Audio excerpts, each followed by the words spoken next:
महमल, आपसे सबसे पहले जानना चाहूँगी, क्या समझती हैं आज वैसे तो बड़े बड़े दावे हो रहे हैं हुकूमत की तरफ से, और गवर्नर साहब ने इसी बेसिस के ऊपर कहा भी कि हमारे पास अरकान हैं, हमें तो लोग बता रहे हैं कि ना सिर्फ परवेज़ इलाही बल्कि हमारे लोग भी, उनके लोग हमारे साथ आके मिल रहे हैं। तो क्या आप समझती हैं आज पार्लिमानी पार्टी के इजलास में तो उनके पास नंबर्स ही नहीं थे? अलीना, देखिए, पहली चीज तो ये है कि वैसे तो गवर्नर जो है वो वोट ऑफ कॉन्फिडेंस का उन्होंने कहा था ना, तो vote of confidence he PDM के लिए पहला ऑप्शन है, क्योंकि उसके अंदर उनको तो नंबर नहीं पूरे करने, उसके अंदर तो हुकूमत को अपने नंबर पूरे करने हैं। और अभी तक की इतलात तो यही थी कि वजह यही है कि जो नहीं लिए जा रहा वोट ऑफ कॉन्फिडेंस, उसकी यही वजह है कि शायद कुछ अराकीन के उनके राब्ते जो हैं वो पीडीएम की जमातों से हैं, जिसकी वजह से वो 186 का जो नंबर है वो पूरा नहीं हो रहा। तो वैसे अगर ओवरऑल देखा जाए, जो ये सारा कुछ डिले हो रहा है, उसमें बेशक अब तो खैर कहा जा रहा है कि वोट ऑफ कॉन्फिडेंस नहीं लेंगे, लेकिन एक केस चल रहा है, इस तरह मामला जो हैं वो तूल पकड़ते जाएंगे, तो इसका नुकसान तो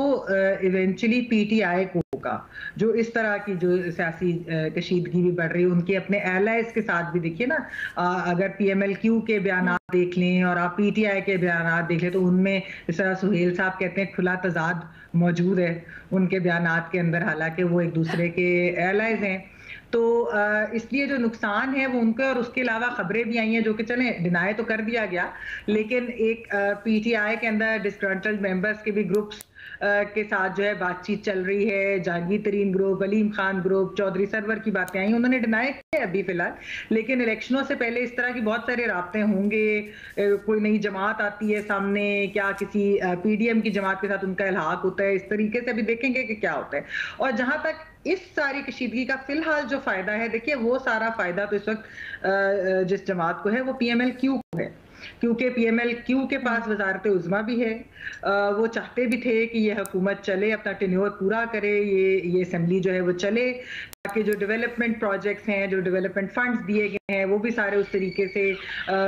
सारे यूज हो सकें, यूटिलाइज हो सकें, और उसका फिर पीएमएलक्यू को अगले इलेक्शन में भी उस चीज का फायदा होता है।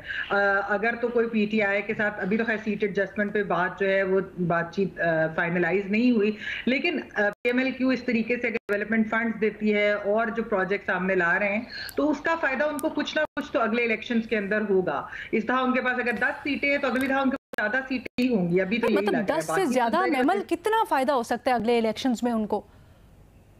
अलीना, अभी तो देखिए इलेक्शंस के अंदर तो बहुत सारे फैक्टर्स होते हैं ना, जनरल इलेक्शंस के अंदर, उसके अंदर तो अभी हमने देखना है कि पीडीएम के लिए क्या होगा।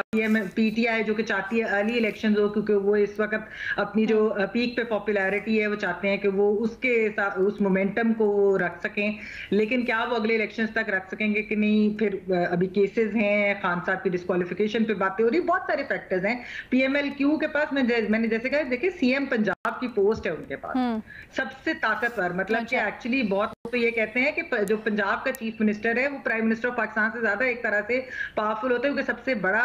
बड़ी असेंबली है ना, पैसा भी बहुत है इधर, बहुत बड़ी असेंबली है, बहुत इसके फायदे होते हैं, प्रोजेक्ट्स होते हैं, चीजें होती हैं, तो कुछ ना कुछ तो पीएमएलक्यू को इसका फायदा इस वक्त पीएमएलक्यू को है, और नुकसान इस अच्छा, ये बड़ा दिलचस्प है।